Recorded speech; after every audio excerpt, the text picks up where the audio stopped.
지하철역 중에는 개념 환승, 막장 환승이라고 이야기하는 역들이 있죠. 개념 환승으로 유명한 역 중의 대표 주자가 1,4호선 금정역, 그리고 김포공항역의 9호선 공항철도 환승인데요. 김포공항역에서 딱 2정거장 떨어진 이 역, 막장 환승의 상징과도 같은 곳입니다. 환승거리가 멀기도 하지만 경의중앙선에서 공항철도로 갈아타려면 6호선 승강장을 거쳐야 하는 다소 황당한 구조죠. 디귿자를 좌우 반전해 놓은 형태, 뛰어서 가도 진짜 5분 안에 환승이 될까 싶은 거리라서 그야말로 환승지옥이라고 붙여도 이상하지 않을 정도입니다. 다리를 위해서건 정신건강을 위해서건 경의중앙선 공항철도 환승은 홍대 입구나 공덕역에 양보해야죠. 이 역은 역 이름이 100% 영어로 돼 있어서 생긴 지 얼마 안 된 역 같지만 이곳에 지하철역이 생긴 지도 어느덧 25년이 됐습니다. 이 지역의 철도 역사는 120년이 넘어서 마을보다 철길이 먼저 생겼다고 해도 과언이 아닐 정도로 이야깃거리가 엄청나게 많은 곳입니다. 전차라떼 우리 역 시리즈에서 이번에 소개해드릴 이야기, 디지털 미디어 시티역 그리고 수색역입니다.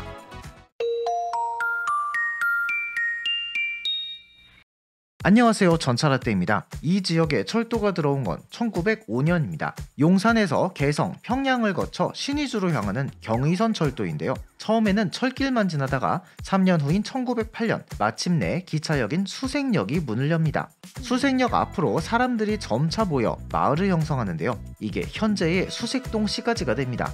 그중 일부는 수색 증산 뉴타운 사업으로 아파트가 되고 일부는 다세대 주택으로 바뀌었지만 도로 구획은 남아 있습니다. 일제는 중일전쟁 수행을 위해 열차를 이용한 병력 수송, 화물 수송 기능을 향상시키고자 하고 그 일환으로 수색역 인근에 대형 조차장 건설을 진행합니다.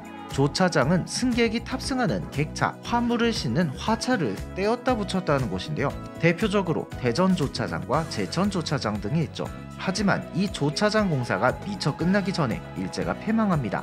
해방 이후 철도청에서는 일제가 조차장을 닦던 이 부지를 차량기지로 만듭니다. 이게 지금의 수색차량사업소와 서울차량사업소고요. 서울역을 오가는 기관차와 새마을호, 무궁화호 등의 각종 객차를 정비하는 공간으로 지금까지도 사용되고 있죠. 남북 분단 이후 경의선이 휴전선 남쪽으로만 운행하면서 수색역은 1시간에 한 대 운행하는 통일호, 통근열차만 다니는 기차역으로 오랜 기간 남아있었습니다. 이 동네에 서울 지하철이 처음 들어온 건 2000년, 기존의 경의선 수색역과 다소 떨어진 곳에 6호선 수색역이 문을 열면서였습니다. 같은 수색역이었지만 경의선 수색역은 수색기차역, 6호선 수색역은 수색전철역으로 구분해서 불렀기 때문에 생각보다 혼란은 크지 않았습니다. 실제로도 경의선은 기차였고 6호선은 사실 지하철이지만 일반적으로 사람들은 지하철과 전철을 딱히 구분짓지 않으니까요. 1990년대 철도청은 단선철도 경의선에 복선전철화 공사를 시작합니다. 제일 먼저 삽을 뜬 구간은 서울시 바깥의 구간이었는데요. 문산 성산 복선전철이라는 이름으로 이 사업이 진행됩니다. 기존 경의선 수색역이 아니라 조금 더 남쪽에 건설하는 6호선과의 신설 환승역을 종점으로 삼았습니다. 공사 역명으로 인근 성산동에서 지명을 따서 성산역으로 이름 붙였죠. 성산이라는 이름으로 잠깐이지만 실제 영업을 하기도 했는데요. 바로 2002년 월드컵 때였습니다.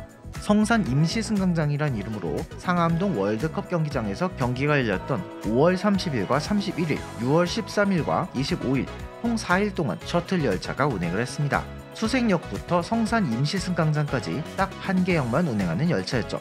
경의선 승객들의 경기장 접근을 돕기 위한 열차였다는데 정작 이 열차를 이용하는 사람은 거의 없었다는 당시 기관사 증언도 있었습니다. 문산 성산 복선전철은 2009년 개통을 앞두고 한 가지 문제에 부딪힙니다.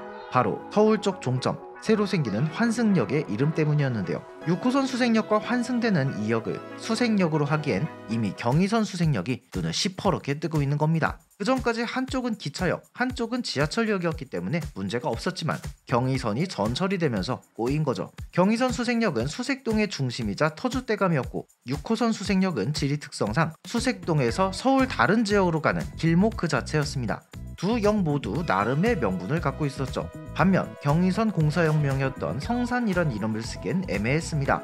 성산 임시승강장으로 영업한 적은 있지만 실제 성산동과 멀기도 하고 입지 자체가 성산동의 관문은 더더욱 아니죠. 이 혼란한 상황에 구원투수가 등장합니다. 철길 건너편의 도시개발 사업인 디지털 미디어 시티였죠. 서울시에서 언론사와 IT 회사를 중심에 두는 도시를 상암동에 조성하고 철길 남쪽에 들어설 공항철도역은 디지털 미디어 시티의 관문철도역으로 계획합니다. 그래서 공사 역명도 디지털 미디어 시티역이었죠. 어차피 세 노선이 모두 만나 환승역이 될 운명이었기에 개통을 앞둔 경의선 전철과 공항철도, 기존의 6호선 수색역까지 모두 디지털 미디어 시티역으로 통일시키기로 하죠. 2009년에는 경의선 전철이 마침내 개통하는데 시간당 한 대 운행하는 서울역행 열차를 빼면 모두 이 역에서 운행을 마쳤습니다. 그런데 역 이름이 전광판에 띄우기에 좀 길다 보니 한글로 DMC 아니면 알파벳으로 D.M.C로 줄여서 표기를 했습니다. 이게 실제로 디지털 미디어 시티의 약자이기도 하고 서울시 공식 표기이기도 하거든요. 디지털 미디어 시티는 이름값을 하는 게 실제로도 MBC나 SBS, YTN, JTBC, 중앙일보 등 굉장히 많은 언론사가 아예 본사를 옮기거나 일부 업무를 여기서 하고 있죠. 100% 영어 역명이라 그러지 도시의 성격을 아주 잘 반영하고 있는 역명이기도 합니다. 근데 이 디지털 미디어 시티, DMC라는 브랜드 파워가 워낙 커서인지 굉장히 광범위한 지역에 사랑을 받고 있습니다. 무슨 얘기냐면요, DMC와 함께 개발된 상암동의 아파트 단지들은 상암 월드컵 파크 몇 단지라는 이름을 사용합니다. 아이러니하게도 아파트 이름에 DMC라는 이름이 들어가는 건 철길 건너 수색증산 뉴타운이 있는 수색동과 증산동, 가재울 뉴타운이 있는 북가자동과 남가자동, 아예 서울 바깥에 있는 고양시 덕은동과 향동의 아파트들이죠. 이 아파트들은 실제 디지털 미디어 시티 조성 사업과는 별다른 연관이 없습니다. 공항철도역은 디지털 미디어 시티와의 연계를 위해서 철길 남쪽 끝에 지어집니다. 북쪽 끝에 위치한 경의중앙선역과는 정반대 위치죠. 대신 9번 출구만 나가면 디지털 미디어 시티까지는 금방이죠. 철길 남쪽의 상암동에는 디지털 미디어 시티 조성 이전에도 주택가가 있었는데요. 철길 아래를 관통하는 지하부도, 일명 토끼굴이 예전부터 있어서 상암동과 수색동을 이어줬습니다. 지금은 페인트 칠도 단정하게 하고 불빛도 엄청 밝게 해놨고요. 토끼굴 출입구는 좀 숨어 있는데요. 수색역 1번 출구역, 그리고 상암동 쪽으로는 SBS 프리즘타워 길 건너편에 출입구가 숨어 있습니다. 경의중앙선으로 방송국 쪽으로 간다면 환승 대신 수색역에서 내린 후 토끼굴로 접근하는 게 낫습니다. 물론 6호선이나 공항철도를 타는 경우라면 해당이 없고요.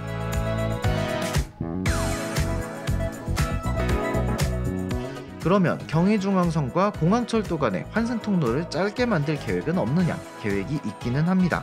서울시에서 수색 역세권 개발 사업이라는 걸 추진하고 있는데요. 철도로 단절된 상암동과 수색동을 철도 상부에서 잇고 환승 통로도 만든다는 계획입니다. 하지만 역세권 개발 사업이 2007년부터 추진했던 사업이고 2019년에 서울시에서 다시 한번 발표를 했는데 아직까지 실제 삽뜨진 않았거든요. 아무래도 디지털 미디어 시티역의 머나먼 환승길은 당분간은 계속될 것 같습니다. 이번 전차라떼 이야기는 여기까지입니다. 구독과 좋아요 눌러주시고요. 저는 다음 영상으로 다시 찾아뵙겠습니다. 감사합니다.